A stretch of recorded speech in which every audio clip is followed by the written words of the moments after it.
السلام علیکم ورحمۃ اللہ تعالی وبرکاتہ۔ نحمده ونصلي ونسلم على رسوله الكريم اما بعد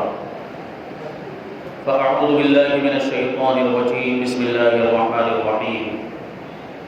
قل ان كنتم تحبون الله فاتبعوني يحببكم الله ويغفر لكم ذنوبكم والله غفور رحیم صدق اللہ العظیم۔ ایک مرتبہ بارگاہ رسول و آل رسول میں درود و سلام کا نذرانہ عقیدت پیش کریں اور پڑھیں اللہم صلی علی سیدنا و مولانا محمد معبد الجود والکرم وآلہ الکرام وابنہ الکریم وبارک وسلم صلاۃ و سلام علیک یا رسول اللہ صلی اللہ تعالی علیہ وسلم۔ عزیزان ملت اسلامیہ، ہم اور آپ یہاں پر ہفتہ واری اجتماع میں حاصل آئے ہیں اور آپ کے ذہن میں یہ بات ہونی چاہیے کہ یہ جو دور ہے یہ دور بڑا پرفتن دور ہے۔ نئے نئے فتنے آئے دن جنم لیتے رہتے ہیں اور طرح طرح کے حربے اپنا کر گمراہ کرنے والے لوگ مسلمانوں کو گمراہ کرنے کی کوششیں کرتے رہتے ہیں۔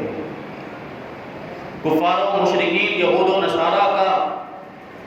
یہ روز اول ہی سے منصوبہ اور پلان رہا ہے کہ مسلمانوں کے دل سے عشق رسول نکال دیا جائے،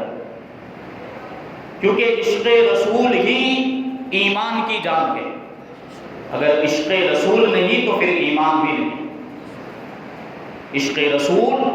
ایمان کی شرط اول ہے۔ اگر حضور کی محبت ہے تو ایمان ہے، اور محبت اللہ کے رسول صلی اللہ علیہ وسلم کی دلوں میں نہیں ہے تو پھر ایمان بھی نہیں۔ یہ لازم و ملزوم ہے۔ ایمان کے لیے عشق رسول ضروری ہے، اور جہاں عشق رسول ہوگا وہاں ایمان ضرور۔ تو یہ شان ہے، اور اس بات کو یہود و نصارہ نے، کفار و مشرکین نے پہلے ہی محسوس کر لیا تھا کہ اگر مسلمانوں کو شکست دینی ہے، اگر مسلمانوں کو ہرانا ہے تو ان کے دلوں سے عشق رسول کو نکالنا ہوگا۔ جب تک ان کے دلوں کے اندر عشق رسول کا جذبہ موجود ہے مسلمانوں کو ہرایا نہیں جا سکتا، کیونکہ یہی وہ جذبہ ہے جو مسلمانوں کو ہر میدان میں کامیابی عطا کرتا ہے۔ عشق رسول کی بنیاد پر صحابہ کرام نے ہر معرکے کو سر کیا ہے، ہر جنگ کو جیتا ہے۔ وہ عشق رسول ہی کی طاقت تھی جو ان کو ہر میدان میں جیت عطا فرمایا کرتی تھی۔ تو آج جو ہم پر طرح طرح کے حملے ہو رہے ہیں، مسلمانوں کو ظلم و ستم کا شکار بنایا جا رہا ہے، اور مسلمانوں کو جو ہے کہ قتل بھی کیا جا رہا ہے، ذلت و رسوائی کا شکار ہیں، اس کی سب سے بڑی وجہ یہ ہے کہ ہمارے دلوں کے اندر عشق رسول کا جو جذبہ ہے وہ کم ہوتا جا رہا ہے۔ آج ضرورت اس بات کی ہے کہ عشق رسول کے جذبے کو بیدار کیا جائے۔ وہی جو صحابہ کرام کا جذبہ تھا عشق رسول کا، اور صحابہ کرام جس طریقے سے ہر وقت، ہر موقع پر، ہر موڑ پر، ہر میدان میں اللہ کے رسول صلی اللہ علیہ وسلم پر اپنا سب کچھ قربان کرنے کے لیے تیار رہا کرتے تھے، آج ضرورت اس بات کی ہے کہ وہ جذبہ ہم بھی اپنے دلوں میں پیدا کریں، اور ہر وقت ناموس رسالت پر اپنی جان، اپنی اولاد اور اپنا سب کچھ قربان کرنے کے لیے تیار رہیں۔ تبھی ہمیں دنیا میں بھی کامیابی ملے گی اور آخرت میں بھی کامیابی ملے گی۔ آج جو ذلت و رسوائی کا سامنا ہے، اس کی بنیادی وجہ یہ ہے کہ ہمارا تعلق اور ہمارا رشتہ اسلام سے کمزور ہو گیا، اور بانی اسلام سے جیسا ہمارا تعلق ہونا چاہیے، اللہ کے رسول صلی اللہ علیہ وسلم سے جیسا ہمیں لگاؤ ہونا چاہیے، وہ لگاؤ آج نظر نہیں آتا۔ ضرورت اس بات کی ہے کہ رسول اللہ صلی اللہ علیہ وسلم سے اپنے رشتے کو مضبوط کیا جائے، اسلام سے اپنے رشتے کو مضبوط کیا جائے، اور اپنے دلوں میں عشق رسول کا جذبہ اگر پیدا کرنا ہو تو صحابہ کرام کی زندگی کا مطالعہ کریں۔ صحابہ کرام کے دلوں میں عشق رسول کا جذبہ کیسے موجیں مارتا تھا، یہ واقعات کی روشنی میں آپ دیکھیں اور اس کو توجہ کے ساتھ سماعت کریں تو انشاءاللہ ہمارے دلوں میں بھی عشق رسول کا جذبہ پیدا ہوگا۔ اللہ تبارک و تعالی ہمارے سینوں کو عشق رسول کا مدینہ بنائے۔ اللہ کے رسول صلی اللہ علیہ وسلم نے ارشاد فرمایا لا یؤمن احدکم حتی اکون احب الیہ من والدہ وولدہ والناس اجمعین، کہ تم میں سے کوئی بھی اس وقت تک کامل مومن نہیں ہو سکتا جب تک کہ میں اس کے نزدیک اس کے ماں باپ، اس کی اولاد اور سارے لوگوں سے زیادہ محبوب نہ ہو جاؤں۔ یہ اللہ کے رسول صلی اللہ علیہ وسلم نے ارشاد فرمایا۔ حضرت فاروق اعظم رضی اللہ تعالیٰ عنہ نے ایک مرتبہ اللہ کے رسول صلی اللہ علیہ وسلم کی بارگاہ میں عرض کیا یا رسول اللہ، میری جان کے سوا جو میرے دونوں پہلوؤں کے درمیان ہے آپ مجھے پوری دنیا سے سب سے زیادہ محبوب ہیں۔ تو اللہ کے رسول صلی اللہ علیہ وسلم نے ارشاد فرمایا کہ یہ وفا کا حق ادا نہیں ہوا، محبت کا حق ادا نہیں ہوا۔ محبت کا حق تو یہ ہے کہ تم اپنی جان سے بھی زیادہ مجھ سے محبت کرو۔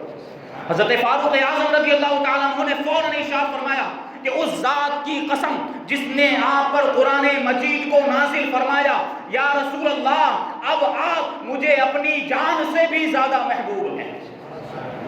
یہ حضرت فاروق اعظم رضی اللہ تعالیٰ عنہ کا عشق رسول۔ حضرت عائشہ صدیقہ رضی اللہ تعالیٰ عنہ فرماتی ہیں کہ ایک صحابی رسول ایک مرتبہ اللہ کے رسول صلی اللہ علیہ وسلم کی بارگاہ میں حاضر ہوئے اور عرض کرنے لگے یا رسول اللہ آپ مجھے اپنی جان اور اپنی اولاد سے زیادہ محبوب ہیں، لیکن اس بات میرا معاملہ یہ ہے کہ جب تک آپ کا دیدار نہیں ہو جاتا میرے دل کو قرار نہیں آتا۔ اگر آپ کی جدائی میں اگر آپ سے دور ہو جاؤں تو دل بے چین ہو جاتا ہے اور بے قرار ہو جاتا ہے۔ جب تک آپ کی بارگاہ میں حاضر ہو کر آپ کا دیدار نہ کر لوں دل کو سکون نہیں ملتا۔ اور ڈر اس بات کا ہے کہ آپ ظاہری طور پر دنیا سے تشریف لے جائیں گے اور جنت میں انبیاء کرام کے ساتھ بلند مقام میں آپ تشریف فرما ہوں گے اور ہمارا جو درجہ ہوگا وہ نیچے ہوگا،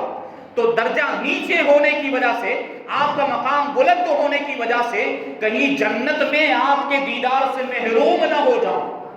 اسی بات کا مجھے خوف ہے۔ تو اللہ کے رسول صلی اللہ علیہ وسلم تھوڑی دیر تک خاموش رہے۔ ادھر حضرت جبرائیل علیہ السلام نازل ہوئے آیت کریمہ لے کر۔ اللہ تبارک و تعالیٰ نے ارشاد فرمایا وَمَن يُطِعِ اللَّهَ وَالرَّسُولَ فَأُولَٰئِكَ مَعَ الَّذِينَ أَنْعَمَ اللَّهُ عَلَيْهِم مِّنَ النَّبِيِّينَ وَالصِّدِّيقِينَ وَالشُّهَدَاءِ وَالصَّالِحِينَ وَحَسُنَ أُولَٰئِكَ رفیقا، کہ جو اللہ کی اطاعت کرتا ہے، جو رسول اللہ کی اطاعت کرتا ہے، یہ لوگ قیامت کے دن ان لوگوں کے ساتھ ہوں گے جن پر اللہ تبارک و تعالیٰ نے اپنا فضل فرمایا ہے، یعنی انبیاء کرام کے ساتھ ہوں گے، شہداء کے ساتھ ہوں گے، صدیقین کے ساتھ ہوں گے اور اللہ کے نیک بندوں کے ساتھ ہوں گے۔ اور یہ جو ساتھی ہیں کیا ہی بہترین ساتھی ہے۔ تو صحابہ کرام کا جو جذبہ عشق رسول تھا کہ جنت میں بھی اللہ کے رسول کا دیدار نصیب ہو، تو اس بات کو اللہ تبارک و تعالیٰ نے قرآن مجید میں اس طریقے سے پورا فرمایا کہ رسول کی اطاعت کریں، اللہ کی اطاعت کریں تو جنت میں بھی اللہ کے رسول کا دیدار نصیب ہوگا۔ یہ دیکھیں ایسا عشق رسول، حضرت بلال حبشی رضی اللہ تعالیٰ عنہ کیسے عاشق رسول، عاشقوں کے سردار ہیں۔ جب اسلام لے آئے تو اپنا سب کچھ اللہ کے رسول پر قربان کر دیا۔ جہاں اللہ کے رسول صلی اللہ علیہ وسلم تشریف لے جاتے آپ بھی ساتھ میں ہوتے، وضو کی ضرورت پیش آتی پانی کا انتظام کر لیتے، کہیں پڑاؤ کرتے تو خیمہ نصب فرما دیا کرتے تھے، مسواک کی ضرورت پڑتی مسواک حاصل کر دیا کرتے تھے، غرض یہ کہ جس چیز کی ضرورت پڑتی اللہ کے رسول کی بارگاہ میں حاصل کر دیا کرتے تھے۔ جب آپ کے وصال کا وقت قریب آیا اور آپ مرض الوفات کے اندر تھے تو آپ کی بیوی رونے لگی، آہو فوگا کرنے لگی اور کہنے لگی واہ حزنا، ہائے غم، ہائے تکلیف آپ کے جانے کی، آپ کے رخصت ہو جانے کی۔ حضرت بلال رضی اللہ تعالیٰ عنہ نے جب اپنی بیوی کے آہو فوگا کو سنا تو ارشاد فرمانے لگے نہیں یہ کوئی غم کی بات نہیں ہے. وَاعْتَرَبَا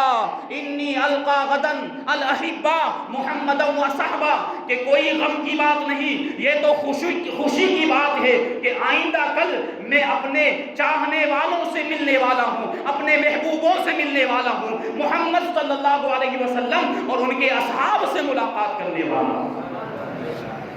دنیا سے جاتے وقت دنیا کا غم نہیں ہوتا, ان کو اس بات کی خوشی ہوتی ہے کہ اللہ کے رسول کا دیدار ہونے والا ہے. مومن جب قبر میں جاتا ہے تو قبر میں اللہ کے رسول صلی اللہ علیہ وسلم کے چہرے زیبا کی زیارت مومن کو کرائی جاتی ہے. اس سے بڑھ کر کوئی سعادت نہیں ہو سکتی. ایک بات عرض کروں, حضرت خواجہ بندہ نواز گیسو دراز رضی اللہ تعالیٰ عنہ سے کسی نے پوچھا کہ زندگی افضل ہے یا موت افضل ہے؟ زندگی افضل ہے یا موت افضل ہے؟ بڑا ہی عشق والا جواب حضرت بندہ نواز رضی اللہ تعالیٰ عنہ نے عطا فرمایا. ارشاد فرماتے ہیں کہ جب تک اللہ کے رسول صلی اللہ علیہ وسلم ظاہری طور پر دنیا میں تشریف فرما تھے تو زندگی افضل تھی, اور جب حضور ظاہری طور پر دنیا سے تشریف لے گئے تو اب موت افضل ہو گئی ہے کہ مومن کو مرنے کے بعد قبر میں اللہ کے رسول کا دیدار کرایا جاتا ہے. یہ ہے حضرت بلال رضی اللہ تعالیٰ. جب اللہ کے رسول صلی اللہ علیہ وسلم کا وصال ہو گیا تو بالکل دیوانہ وار مدینے کی گلیوں میں ادھر ادھر گھومتے تھے, روتے تھے زار و قطار, اور ہر وہ چیز جو اللہ کے رسول صلی اللہ علیہ وسلم سے نسبت رکھتی, جب اس چیز کو دیکھتے تو آپ کو رسول اللہ کی یاد آ جایا کرتی تھی. اسی وجہ سے آپ نے مدینہ منورہ کو چھوڑ دیا اور ملک شام تشریف لے گئے. ایک مرتبہ حضرت فاروق اعظم رضی اللہ تعالیٰ عنہ کی ملاقات حضرت بلال حبشی رضی اللہ تعالیٰ عنہ سے ہوئی جو حلب میں رہتے تھے. وہاں سے مقام جابیہ میں جب حضرت بلال آئے وہاں حضرت فاروق اعظم سے ملاقات ہوئی. وہاں سے دونوں ساتھ میں سفر کرتے ہوئے بیت المقدس تک تشریف لے گئے. اب جب بیت المقدس پہنچے تو حضرت فاروق اعظم رضی اللہ تعالیٰ عنہ نے حضرت بلال حبشی رضی اللہ تعالیٰ عنہ سے درخواست کی کہ وہ اذان سنا دیں جو آپ اللہ کے رسول صلی اللہ علیہ وسلم کی ظاہری حیات میں سنایا کرتے تھے. حضرت بلال نے اللہ کے رسول کے وصال کے بعد اذان دینا چھوڑ دیا تھا, اذان نہیں دیتے تھے. اب جب فاروق اعظم رضی اللہ تعالیٰ عنہ نے جب یہ ضد کی اصرار کیا تو بیت المقدس کے اندر مسجد اقصی کے اندر حضرت بلال رضی اللہ تعالیٰ عنہ اسی انداز میں اسی ترنم کے ساتھ اسی پرسوز آواز میں جب اذان دی ہے تو پورے مجمع کی آنکھوں سے آنسو جاری ہو گئے. جتنے بھی لوگ وہاں موجود تھے زارو قطار رونے لگے. سب کو اللہ کے رسول صلی اللہ علیہ وسلم کا زمانہ یاد آیا. یہی حضرت بلال ہیں کہ ملک شام میں رہا کرتے تھے, مدینہ منورہ سے ہجرت کر کے چلے گئے تھے. ایک مرتبہ محو استراحت تھے, سو رہے تھے کہ نسیم بیدار ہو گیا. اللہ کے رسول صلی اللہ علیہ وسلم خواب میں تشریف لائے. ارشاد فرمایا اے بلال یہ تو کوئی دستور وفا نہیں ہے کہ تم ہمارے شہر کو چھوڑ کے چلے گئے اور ہماری ملاقات کے لیے آتے بھی نہیں. حضرت بلال رضی اللہ تعالیٰ عنہ جیسے ہی بیدار ہوئے اب بے قراری کی کیفیت ہے, اضطراب کی کیفیت ہے. اللہ کے رسول نے ارشاد فرمایا کہ ہماری ملاقات کے لیے نہیں آتے. فوراً رخت سفر باندھا, سامان تیار کیا اور مدینہ منورہ کے لیے روانہ ہو گئے. مدینہ منورہ پہنچتے ہیں, سب سے پہلے اللہ کے رسول صلی اللہ علیہ وسلم کے روزے پر حاضری دیتے ہیں اور روزہ پاک کی مٹی کو اپنے چہرے پر لگا لیتے ہیں. اب جیسے ہی مدینے والوں کو پتا چلا کہ بلال حبشی مدینہ میں آئے ہوئے ہیں, چاروں طرف سے لوگ حضرت بلال کو دیکھنے کے لیے جمع ہو گئے. اس میں حضرت امام حسن رضی اللہ تعالیٰ عنہ بھی اور امام حسین رضی اللہ تعالیٰ عنہ بھی تشریف لے آئے. جب یہ دونوں شہزادگان حضرت بلال کے سامنے آئے تو حضرت بلال نے ان کی پیشانیوں کو بوسہ دے دیا. اب سارے لوگ جمع ہو گئے. جیسے ہی لوگوں نے حضرت بلال رضی اللہ تعالیٰ عنہ کو دیکھا تو سب کے دلوں میں یہ خواہش مچلنے لگ گئی کہ حضرت بلال وہ اذان سنا دیں جو اللہ کے رسول کے زمانے میں سنایا کرتے تھے. لوگوں نے عرض کیا, حضرت ابوبکر صدیق رضی اللہ تعالیٰ عنہ کو جا کر لوگوں نے کہا کہ حضرت بلال سے کہیں کہ وہ اذان سنا دے. وہی پرسوز انداز, وہی ترنم والی آواز میں اذان سنا دے. حضرت ابوبکر صدیق رضی اللہ تعالیٰ عنہ نے حضرت بلال کو کہا کہ اذان دو. تو حضرت بلال نے کہا کہ کیا اس لیے آپ نے مجھے آزاد کیا کہ آپ نے مجھے اپنے لیے آزاد کیا تھا یا اللہ کے واسطے آزاد کیا تھا خرید کر؟ حضرت ابوبکر صدیق ہی نے حضرت بلال کو خرید کر آزاد کیا تھا۔ اب حضرت ابوبکر صدیق کہتے ہیں میں نے تمہیں اللہ کی رضا کے لیے آزاد کیا تھا۔ تو حضرت بلال کہتے ہیں تو پھر اسی اللہ کے لیے آپ مجھے اذان دینے کے لیے نہ کہیں کہ اب میرے اندر اذان دینے کی طاقت نہیں ہے، وہ جو ہے کہ وہ سکت میں اپنے اندر نہیں پاتا۔ جو اللہ کے رسول صلی اللہ علیہ وسلم کے زمانے میں جس طریقے سے میں اذان دیا کرتا تھا، اب اس طرح اذان دینا ممکن نہیں۔ اب لوگوں نے دیکھا کہ حضرت بلال اذان دینے کے لیے تیار نہیں ہیں، تو اب حضرات حسنین کریمین کے پاس گئے۔ ان کو معلوم تھا کہ اگر شہزادے کہہ دیں گے تو پھر حضرت بلال کو اذان دینا ہی پڑے گا۔ حضرات حسنین کریمین رضی اللہ تعالیٰ عنہما نے حضرت بلال سے کہا کہ اذان دی جائے۔ اب مجبور ہو کر حضرت بلال رضی اللہ تعالیٰ عنہ اسی مقام پر تشریف لے گئے جہاں پر کھڑے ہو کر اللہ کے رسول کی ساگری حیات میں اذان دیا کرتے تھے۔ ادھر حضرت بلال کی اذان گونجی، ادھر سارا مجمع زار و قطار رونے لگا، اللہ اکبر اللہ اکبر اللہ اکبر اللہ اکبر۔ اور جب آپ اس کلمہ پر پہنچے اشہد ان لا الہ الا اللہ، تو مدینہ منورہ کا کوئی مرد اور کوئی عورت ایسی نہیں ہوگی جس کی آنکھوں سے آنسو جاری نہ ہوئے ہوں۔ جب اشہد ان محمد رسول اللہ پر پہنچے تو کوئی گھر ایسا نہیں تھا جس میں سے رونے اور چیخنے کی آوازیں نہیں آئی ہو۔ ہر سارے گھروں سے لوگ باہر آ گئے اور حضرت بلال رضی اللہ تعالیٰ عنہ کی اذان کو سننے کے لیے جمع ہو گئے۔ پورے مدینہ منورہ میں جو ہے کہ شور برپا ہو گیا، زلزلے کی کیفیت جو ہے کہ پیدا ہو گئی، ہر طرف یہی شور کہ حضرت بلال رضی اللہ تعالیٰ عنہ اذان دے رہے ہیں۔ اور ادھر حضرت بلال کا معاملہ یہ ہے کہ جب اشہد ان محمد رسول اللہ پر پہنچے تو جب حضور اقدس صلی اللہ علیہ وسلم ظاہری طور پر دنیا میں موجود تھے اور جب آپ یہ کلمہ پڑھا کرتے تھے تو جب اللہ کے رسول صلی اللہ علیہ وسلم جہاں تشریف فرما ہوتے ادھر آپ دیکھتے تو رسول اللہ کے چہرے زیبا کی زیارت ہوا کرتی تھی۔ لیکن آج جب حضرت بلال نے اذان دی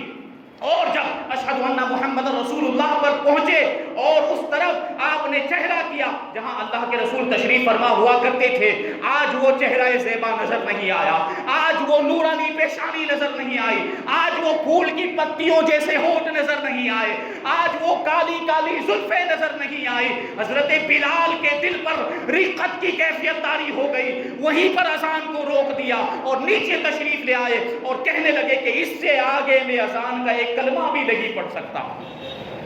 یہ عشق رسول تھا، ایسی کیفیت، ایسا عشق اور ایسی محبت دلوں کے اندر موجے مارا کرتا تھا۔ اللہ تبارک و تعالی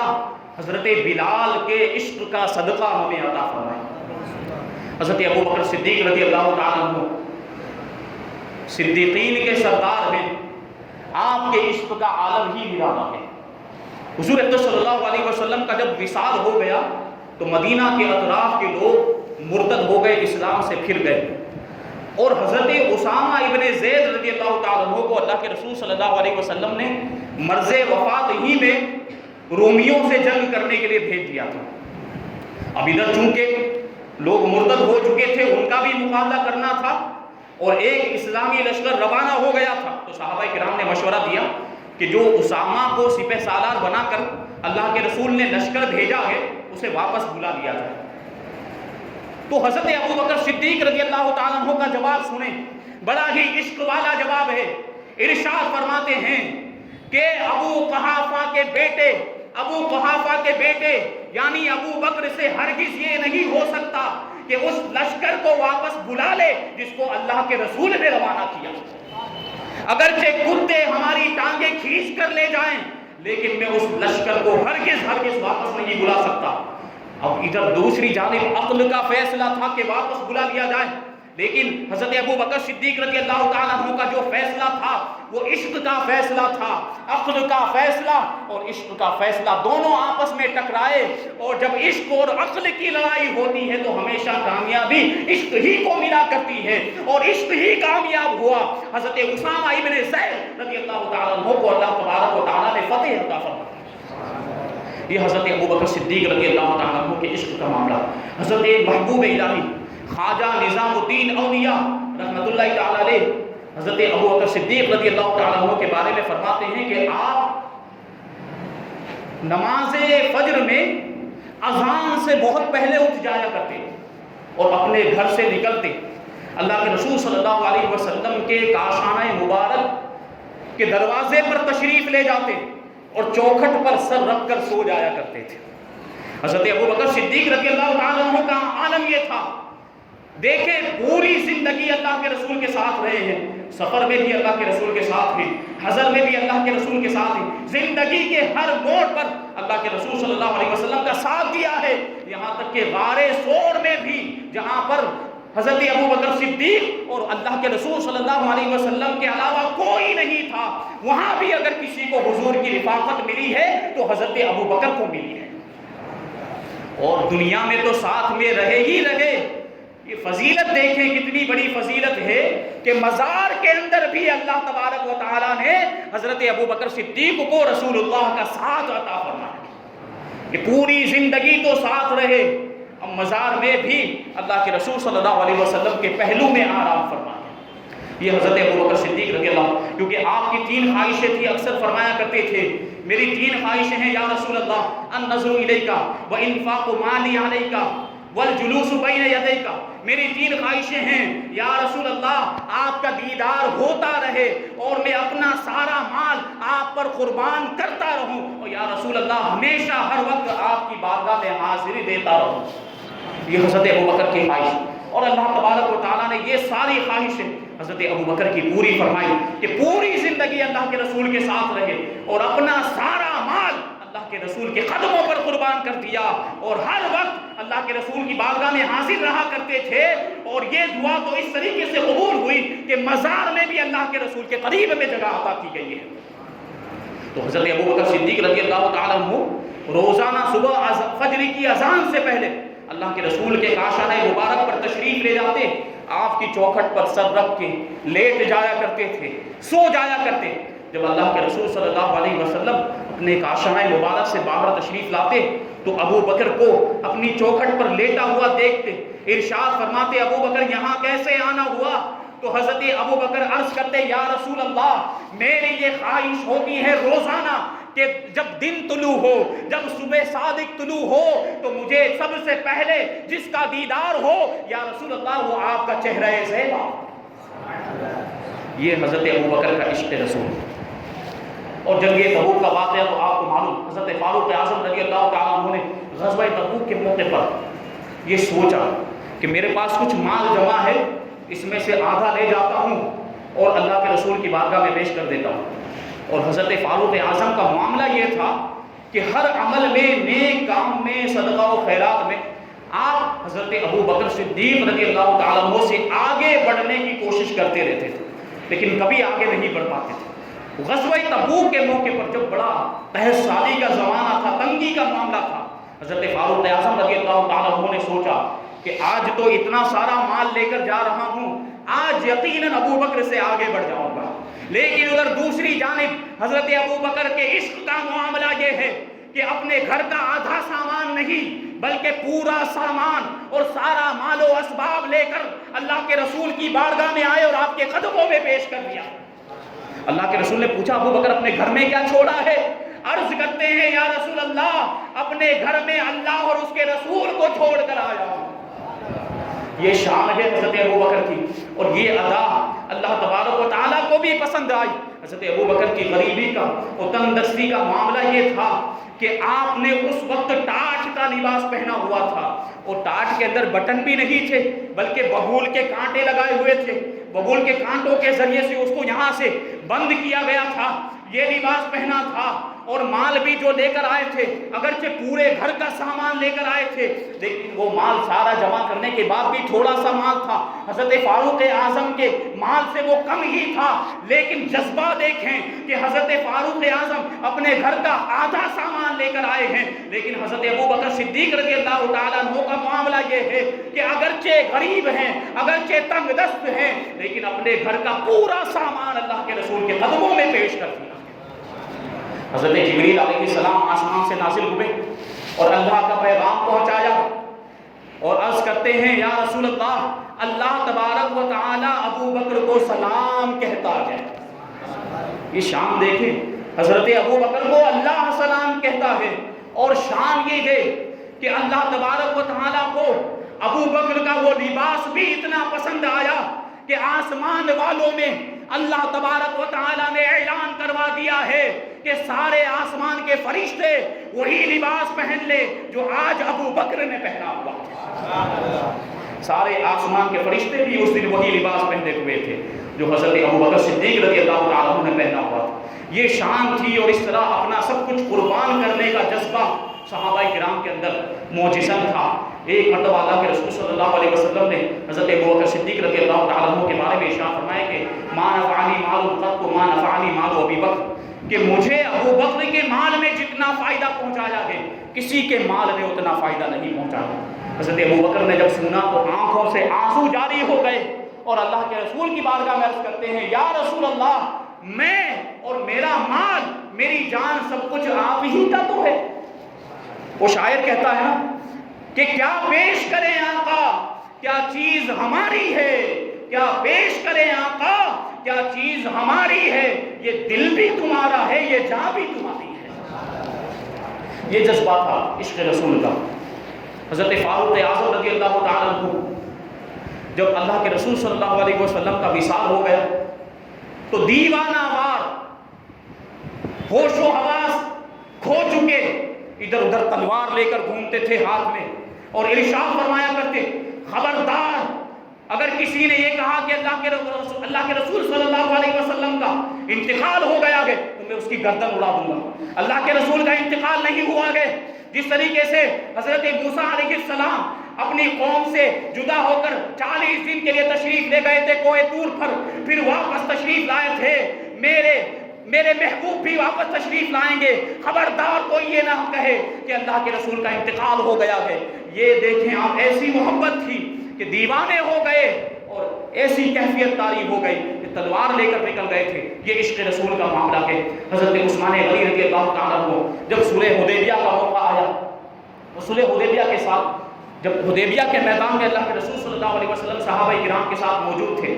تو آپ ظاہر سی بات ہے جنگ کرنے کے ارادے سے نہیں آئے تھے بلکہ عمرہ کرنے کے ارادے سے آئے تھے۔ تو کفار مکہ نے آپ کو وہیں حدیبیہ کے مقام پر روک دیا، صحابہ کرام کو بھی وہاں پر روک دیا۔ اب اللہ کے رسول صلی اللہ علیہ وسلم نے بات چیت کرنے کے لیے حضرت عثمان غنی رضی اللہ تعالیٰ عنہ کو مکہ مکرمہ بھیجا کہ جاؤ اور کفار مکہ سے بات کرو کہ ہم جنگ کرنے کے ارادے سے نہیں آئے، ہم عمرہ کرنے کے لیے آئے ہیں، اور وہاں جو بھی مسلمان مرد اور عورت ہے اسے فتح کی خوشخبری دے دو۔ اب حضرت عثمان غنی رضی اللہ تعالیٰ عنہ ادھر مکہ مکرمہ تشریف لائے، تو یہاں جو کفار تھے انہوں نے عثمان غنی رضی اللہ تعالیٰ عنہ سے کہا کہ اب تم آ ہی گئے ہو تو موقع ہے، خانہ کعبہ کا طواف کر لو،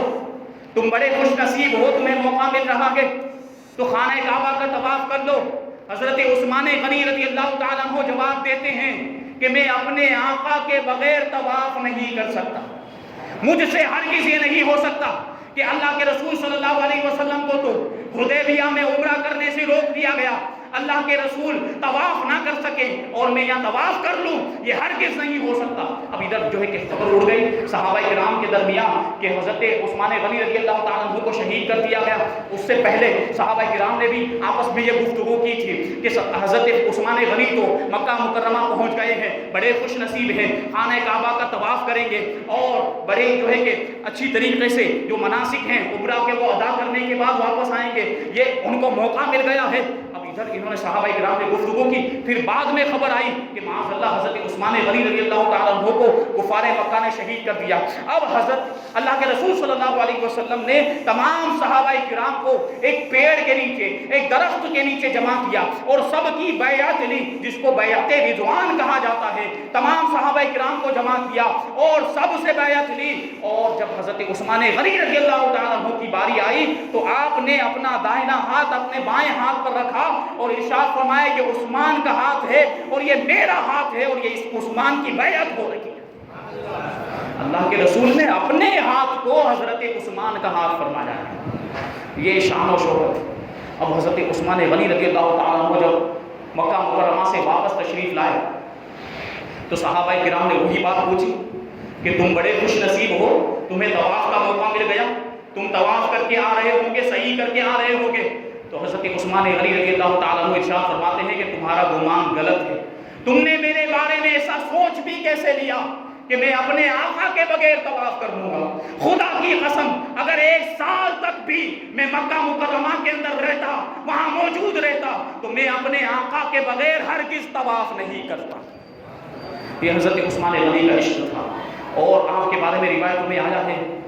کہ جب سے آپ نے اللہ کے رسول کے ہاتھ میں ہاتھ دے کر اسلام کی بائعت کی تھی، اسلام قبول کیا، اپنے داہنے ہاتھ سے پوری زندگی آپ نے کبھی بھی اپنی شرمگاہ کو ہاتھ نہیں لگایا۔ یہ عشق رسول اور نسبت کا احترام ہے، یہ شان صحابہ کرام کی۔ حضرت مولا کائنات علی مرتضیٰ رضی اللہ تعالیٰ عنہ کہ عشق رسول کا معاملہ دیکھیں، ہجرت کا موقع ہے، اللہ کے رسول صلی اللہ علیہ وسلم نے ارشاد فرمایا کہ علی ہمارے بستر پر لیٹ جاؤ، صبح کو مدینے والوں کی مکہ والوں کی ساری امانتیں لوٹانا اور جو کچھ بھی قرض ہے وہ سب ادا کرنے کے بعد تم بھی مدینہ منورہ آ جانا۔ اب اللہ کے رسول صلی اللہ علیہ وسلم اپنے مقام سے باہر نکلے، کافروں نے آپ کے مقام کو چاروں طرف سے گھیرا ہوا ہے، لیکن اللہ کے رسول صلی اللہ علیہ وسلم نے چند کنکریاں اٹھائی اور ان کے چہروں کی طرف پھینکی تو وہ ایسے اندھے ہو گئے کہ اللہ کے رسول صلی اللہ علیہ وسلم ان کے سامنے سے گزر گئے لیکن ان کو نظر نہیں آیا۔ اعلیٰ حضرت ارشاد فرماتے ہیں جان ہے جان کیا نظر آئے، جان ہے جان کیا نظر آئے، کیوں عدو گردے غار پھرتے ہیں۔ غار سور میں بھی یہی معاملہ پیش آیا تھا جب حضرت ابوبکر صدیق رضی اللہ تعالیٰ عنہ اللہ کے رسول صلی اللہ علیہ وسلم کو لے کر اپنے کندھوں پر سوار کر کے، وہ کندھے پر سوار کرنے کی وجہ کیا تھی کہ اللہ کے رسول صلی اللہ علیہ وسلم جس بھی پتھر پر پاؤں رکھتے تھے وہ پتھر موم بن جایا کرتا تھا اور اس پتھر میں آپ کے قدم مبارک کا نقش چھپ جایا کرتا تھا۔ آج جو ہم نالے مبارک کے نقش دیکھتے ہیں یہ اسی وجہ سے کہ پتھر موم ہو جایا کرتے تھے کہ آپ کے پاؤں کو کوئی تکلیف نہ ہونے پائے۔ تو جب پہاڑ پر چڑھنے لگے، جو مدینہ منورہ گئے، جو مکہ مکرمہ گئے ہیں، انہوں نے غار سور کو دیکھا ہوگا، جبل سور کو دیکھا ہوگا، کتنا بلند پہاڑ ہے وہ۔ اب سوچیں آپ حضرت ابوبکر صدیق رضی اللہ تعالیٰ عنہ اللہ کے رسول صلی اللہ علیہ وسلم کو کندھوں پر سوار کر کے اتنے بلند پہاڑ پر اللہ کے رسول کو لے کر تشریف لے گئے ہیں۔ یہ عشق نہیں ہے تو بتائیے اور کیا ہے؟ یہ عشق والوں کی ادائیں ہوتی، عاشقوں کی ادائیں ہوتی۔ تو حضرت مولا کائنات رضی اللہ تعالیٰ کو بڑے سکون کے ساتھ اللہ کے رسول صلی اللہ علیہ وسلم کے بستر پر آرام فرما ہوئے، ارشاد فرماتے ہیں کہ جیسی مجھے اس رات نیند آئی ہے پوری زندگی میں ایسی سکون و اطمینان کی نیند نہیں آئی۔ اللہ کے رسول کے فرمان پر یقین تھا، بڑا اطمینان تھا، کیونکہ اللہ کے رسول نے ارشاد فرمایا علی صبح تم اٹھنا اور ساری امانتیں مکہ والوں کی لوٹانا اور پھر تم بھی مدینہ منورہ آ جانا۔ حضرت مولا کائنات کا عقیدہ تھا کہ صبح اٹھوں گا بھی، مکہ والوں کی امانتیں لوٹاؤں گا بھی اور پھر مدینہ منورہ صحیح سلامتی کے ساتھ پہنچ بھی جاؤں گا۔ اور یہی ہوا۔ حضرت مولا کائنات رضی اللہ تعالیٰ عنہ نے ساری امانتیں لوٹائی۔ صبح بیدار ہونے کے بعد کوئی آپ کو ایک خروچ بھی نہیں پہنچا سکا ہے اور کوئی آپ کا ایک بال بھی باقی نہیں کر سکا۔ یہ حضرت مولا کائنات رضی اللہ تعالیٰ عنہ آپ ہی مقام صحبہ میں جب اللہ کے رسول صلی اللہ علیہ وسلم تشریف لائے مقام صحبہ میں، اللہ کے رسول نے نماز عصر ادا کرنے کے بعد حضرت علی رضی اللہ تعالیٰ عنہ کے زانوں پر سر رکھ کے آرام فرمانے لگے۔ اب ادھر سورج غروب ہو رہا ہے، عصر کا وقت جا رہا ہے، مولا کائنات دیکھ رہے ہیں کہ عصر کی نماز کا وقت جا رہا ہے۔ ادھر اگر اللہ کے رسول کو بیدار کروں تو بے ادبی کا معاملہ ہو سکتا ہے اور ادھر دوسری طرف جو ہے عصر کی نماز قضا ہو جائے گی، اسی کشمکش میں ہے۔ لیکن آپ کے عشق نے، آپ کی محبت نے فیصلہ کیا کہ یہ نماز بھی تو حضور کے صدقے ہی میں ملی ہے، اس نماز کو آج اللہ کے رسول کے آرام پر قربان کر دیتے ہیں۔ جب اللہ کے رسول صلی اللہ علیہ وسلم بیدار ہوئے، مولا کائنات کا اضطراب، بے چینی، بے قراری دیکھی تو پوچھا علی کیا وجہ ہے؟ تو حضرت علی کہتے ہیں حضور سورج غروب ہو گیا ہے اور میں نے عصر کی نماز نہیں پڑھی، عصر کی نماز میری قضا ہو گئی۔ اللہ کے رسول صلی اللہ علیہ وسلم نے انگلی سے اشارہ فرمایا تو ڈوبا ہوا سورج دوبارہ نکلا۔ سورج الٹے پاؤں پلٹے، چاند اشارے سے ہو چاک، سورج الٹے پاؤں پلٹے، چاند اشارے سے ہو چاک، اندھے نجمی دیکھ لے قدرت رسول اللہ۔ یہ شان ہے صحابہ کرام کے عشق رسول کی، اور یہ مقام و مرتبہ اور یہ عشق رسول کا جذبہ اللہ تبارک و تعالی ہم سب کو صحابہ کرام کے عشق رسول کا صدقہ عطا فرمائے۔ آج ضرورت ہے اس جذبے کو بیدار کرنے کی، آج ضرورت اس بات کی ہے کہ مسلمانوں کے دلوں کے اندر عشق رسول کا سمندر موجزن ہو جائے، اور عشق رسول کے جذبے سے سارے مسلمان سرشار ہو جائیں،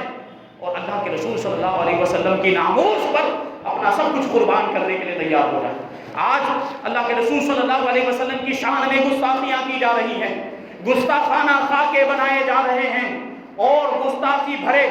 ڈرامے بنائے جا رہے ہیں، فلمیں بنائی جا رہی ہیں، لیکن آج ہمارا معاملہ یہ ہے کہ ہم اس کے خلاف کوئی بھی رد عمل دیتے ہوئے نظر نہیں آ رہے، کوئی بھی ہم اس کے خلاف نہ احتجاج کر رہے ہیں اور نہ ہی اس طریقے سے کوئی معاملات ہیں۔ دیکھیں اللہ علماء کرام فرماتے ہیں کہ گستاخ رسول کی سزا یہ ہے کہ اس کا سر قلم کر دیا جائے۔ اسلامی حکومت اگر ہو تو گستاخ رسول کے سر کو گردن سے جدا کر دینے کا حکم ہے، لیکن چونکہ ہندوستان میں جمہوری حکومت ہے، یہاں اسلامی حکومت نہیں ہے فی الحال، تو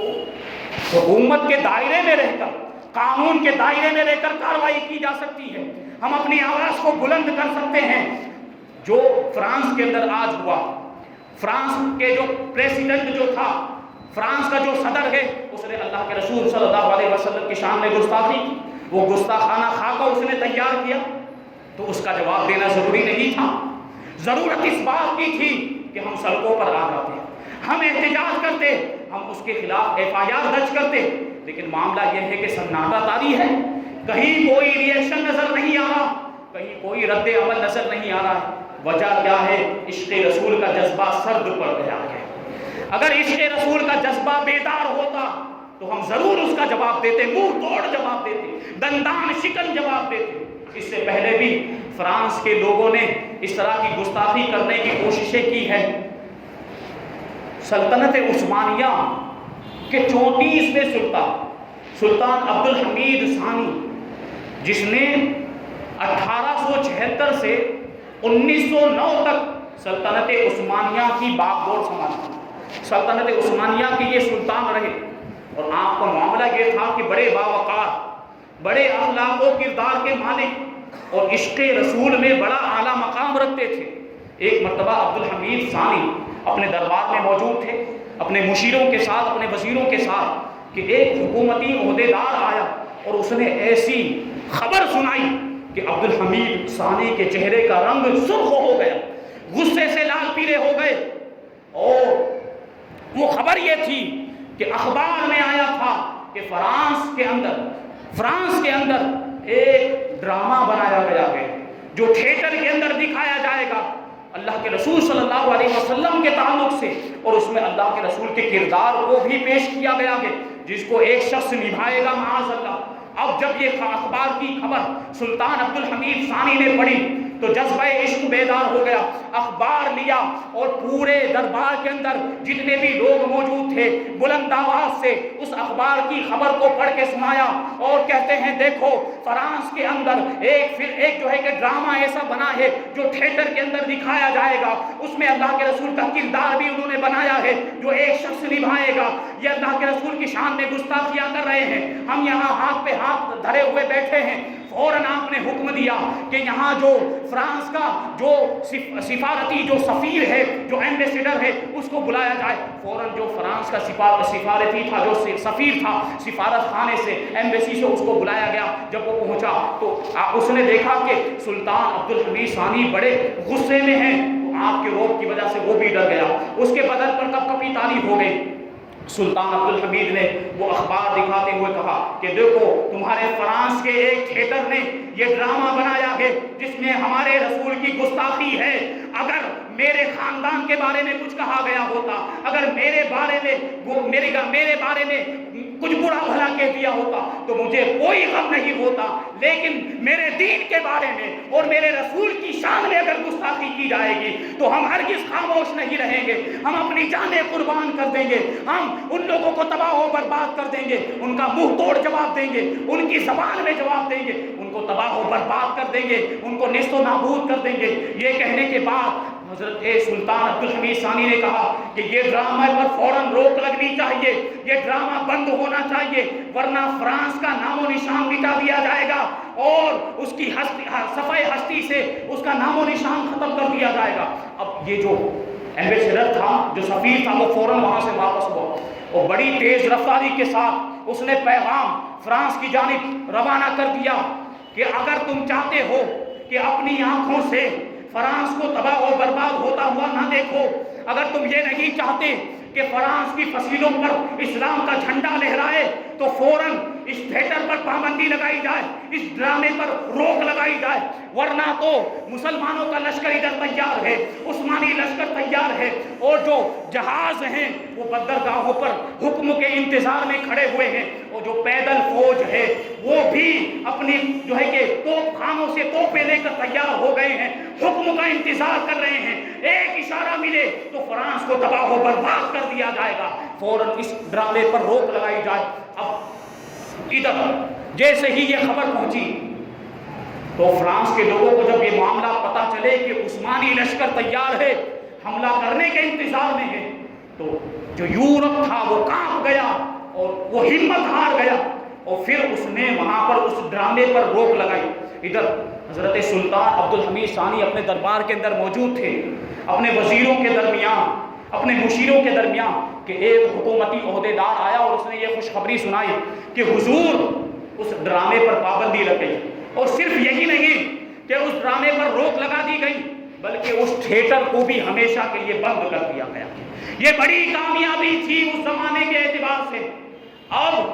سلطان عبدالحمید ثانی تھوڑی دیر تک اپنے سر کو جھکاتے ہوئے اللہ کا شکر ادا کرتے رہے، اے پروردگار تیرا بڑا شکر ہے کہ آج تو نے میری ذات کے ذریعے سے ناموں سے رسالت کے تحفظ کا کام لیا ہے۔ وہ ڈرامہ جس میں تیرے حبیب کی گستاخی تھی، آج تیرے اس ناچیز اور حقیر بندے کے ذریعے سے اس پر روک لگا دی گئی ہے۔ اور جو آنے والا حکومتی عہدیدار اس نے کہنے لگا، وہ کہنے لگا کہ پوری دنیا کے مسلمان آپ کے لیے شکریہ کے پیغامات بھیج رہے، بہت بڑا کارنامہ انجام دیا۔ مصر اور الجزائر میں سارے مسلمان سڑکوں پر آ گئے، خوشیاں منا رہے ہیں، یہاں تک کہ غیر مسلم بھی سڑکوں پر آ گئے اور وہ بھی کہہ رہے ہیں کہ مسلمانوں کے پیغمبر کی شان میں گستاخی برداشت نہیں کی جائے گی۔ یہ بڑی کامیابی تھی۔ سلطان عبدالحمید ثانی نے اپنے سر کو تھوڑی دیر تک جھکائے رکھا، پھر اپنی ہمت کو جمع کرنے کے بعد سر کو اٹھایا اور اللہ کا شکر ادا کرتے ہوئے اس حکومتی عہدیدار سے کہتے ہیں کہ میں جو کچھ بھی ہوں صرف اس وجہ سے ہوں کہ میں اللہ کے دین کا ایک محافظ اور نگہبان ہوں، اس کے علاوہ میں کچھ بھی نہیں ہوں، مجھے کسی بھی بڑے لقب کی ضرورت نہیں ہے۔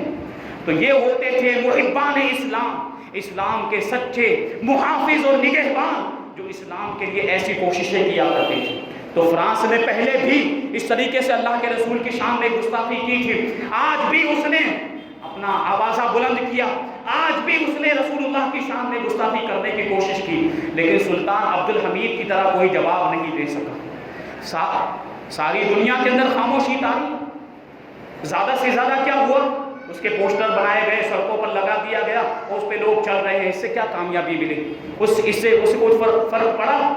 ضرورت تو اس بات کی تھی کہ ہم احتجاج کرتے ہیں، حکومت کے اندر ہم اپنے احتجاج کو درج کرواتے، FIR اس کے خلاف لکھوائی جاتی اور دوسرے جو بھی ذرائع ہیں قانون کے دائرے میں لے کر ان پر عمل کیا جاتا۔ لیکن بات یہ ہے کہ ہمارے اندر عشق رسول کا جذبہ سرد پڑ گیا ہے،